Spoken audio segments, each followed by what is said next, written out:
here at Active Clinic today. We are with a young lady who came to us about 8 months ago with a chronic illness. We're here to hear about her incredible journey with us and how we helped her to get better and turn her life around.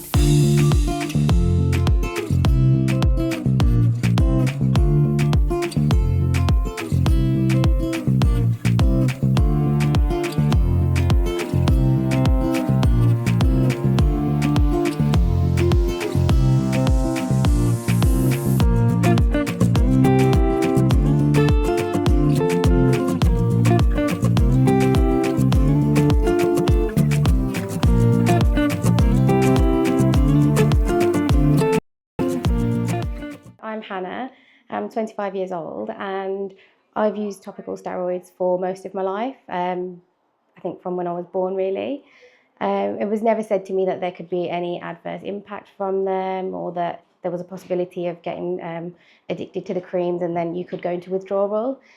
So a few years ago, I started to experience facial flares and that was quite difficult because when I'd go to the doctors, or one time I actually did end up in hospital and I came out in hives, they just said that they thought it was due to allergies, that they weren't sure what it was that was causing it. I did have blood tests done and again, they didn't know what it was that was causing it. So it was just the fear of the unknown for a while. And it was only last year through TikTok that I actually saw people going through topical steroid withdrawal. And I started to see that some of the facial flares that they were having, especially around the eye area, that was similar to what I had had. And I did notice that if I didn't use my steroid creams for a week or two, that my skin would get worse. So I had a fear from early last year that maybe that was what was causing it.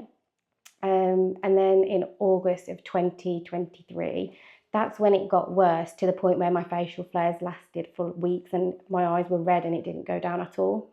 So in that time, did you have any blood tests done? Did you see any dermatologists or any doctors? So I'd gone to the doctor and he just referred me to a dermatologist but said I was on a waiting list, so it obviously could take a while. Okay. Because they didn't class it as severe. It wasn't like I could get an appointment within a week or two. It was a long wait for a few months. And I mean, it's a bit more difficult when doctors and dermatologists don't really take it seriously because it doesn't seem as though it's major at first, but it can spread quite quickly, which is what happened to me. So I actually started to think maybe it was linked to the stress at work because normally eczema does get triggered with that as well. So I left work and during the first week of me leaving, that was in early September, I stopped using the steroid creams as well. And from there, that's when everything sort of took a turn for the worse, even still. So how it impacted your life? How was your confidence level? Everything went, so I wasn't able to do anything for myself. It first started quite slowly, so it was just around the eye area. So I started to research a lot into it and I became a little bit obsessed with it, I'd say. And I found some treatments called no moisture treatment and red light therapy and things like that. So I bought a red light therapy panel and I stopped using my steroid creams, but also I stopped using any type of moisture. Mm-hmm. I changed my diet completely, but it was, although I think that did help, it was still there and it was still spreading, but it was quite viciously coming out of my face. So my face, it was sort of covered in thick crust and it was all across, around the eyes, the cheeks, everything, in places where I'd never even had eczema. Yeah. So how did you come across cryotherapy? How did you find, because obviously you came to the clinic, we didn't know you, so how did you find the cryotherapy would help? It was actually through a friend of mine and she was researching for me, so she'd come across cryotherapy, and when we were looking at places in the area that might do it, we just found that this was the only clinic locally to me that did it, and you had some very good reviews. I think originally I was a bit sceptical, not only of the treatment but of going into a new place and showing people what I looked like. At that point I was so self-conscious I'd sort of stopped people coming to the house as well, so my friends and family were aware of the situation and no one would come. I even had one of my friends, she bought me like a get well hamper, but she just left it at the door and told me to get it because I didn't want anyone to see me like that. And even during the first few weeks of TSW, my grandma was really ill. So I remember I went to the hospital to see her for one day and I had a surgical face mask on the whole time, so I didn't want her to see the full extent of it either.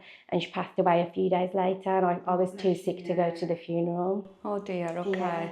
So how did cryotherapy, how did you find active clinic team to help you, or consultation bit, so you can share your journey with us?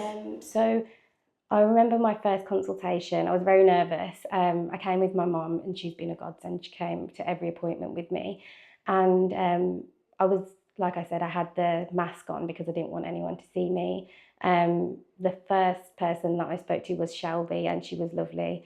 She made me feel so welcome and at ease. I didn't feel nervous to show my face. And she said that she'd dealt with people that had TSW, and actually I'd spoken to a dermatologist, and I'd gone in, and when he saw me, he gasped, and that obviously made my confidence get even worse. And I just didn't want anyone to see me after that, even more so for a medical professional to react like that. It makes you feel like you're some kind of monster that shouldn't be seen by anybody. But when I came here, it wasn't like that at all. Like, Shelby wasn't shocked by how I looked, and she even said that she'd dealt with people that were worse than me, and she gave me hope in that initial consultation, because she said that all of the clients, although it was a long journey, all of your clients had got better. And from there, I think it's just been quite a journey of my confidence being rebuilt. And the clinic was a massive part in helping in that as well, because when I felt like I was having facial flares where I didn't want to see anyone, I was able to come through the back door and let you guys know how I feel. I remember speaking to yourself as well, crying on occasions when I felt like I wasn't getting any better, and I just started to give up. And it was you guys that sort of, you would show me pictures of other people who had got better and speak to me about why my body was reacting the way it was, and you just sort of gave me that extra push when I didn't have anything left in me to continue by myself. Yeah, I remember on the occasions you didn't want to come in, you wanted to cancel your appointment, and we really have to push you to come in because we needed the regular appointments in to get you better. How did you find the cryotherapy? It wasn't like anything I've ever experienced. It was, I mean, I'd read up on it and I sort of knew what it would entail, but I think actually having to be in the chambers and have the treatments done, it's a little bit different. For me, it was instant relief because my skin just felt like it was on fire all the time. But I found that when I was having like the cold air put onto my skin, it was the only moments during my TSW that I actually felt like normal and I could speak to people properly as well. Because sometimes I'd find it painful when I had like crust and I had reactions on my face to talk. But with the cryotherapy, I was able to actually talk to Shelby or yourself when you were doing treatments on me, and I could talk to my mum properly.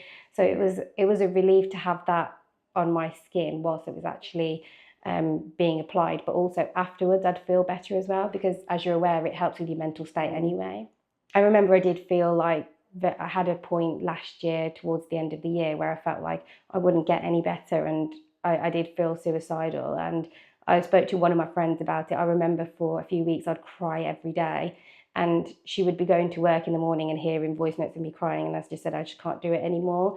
But coming into cryo, even if it was for the few hours or so when I'm in here talking to you guys, it did give me a bit of a relief and a break from that, so it helped. And I do think the more treatments that I had, it did impact my mental health. It just made me feel like when you're in the chamber, it's so cold and it's almost like your body goes into fight or flight.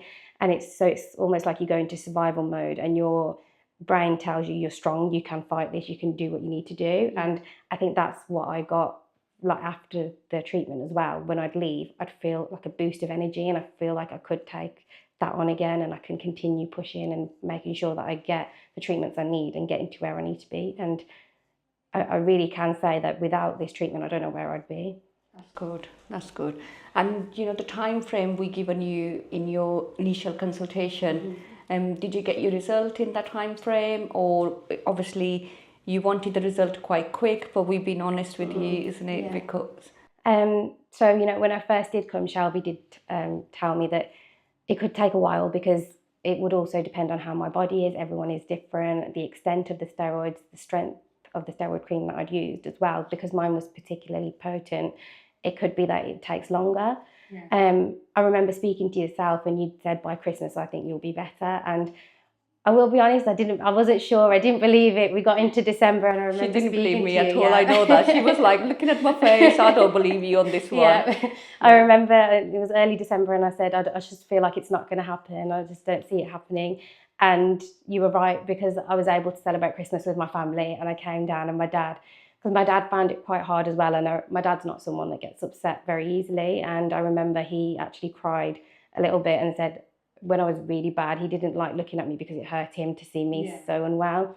And when I came down for Christmas, he was just like, I'm so happy that you're able to sit with us and actually enjoy the day. And from then it just got better and better. New Year's I was able to go and see my friends, and then I started to be able to go back to work, and I'm planning a holiday for next week. So my life has gotten back together now, and it's largely thanks to the clinic. That's good. That's good. Thank you so much, Hanna, for sharing your journey. We really appreciate it. You as a family, anybody comes here, we make sure you get better from, inside out, and you become a family for us, not just a client.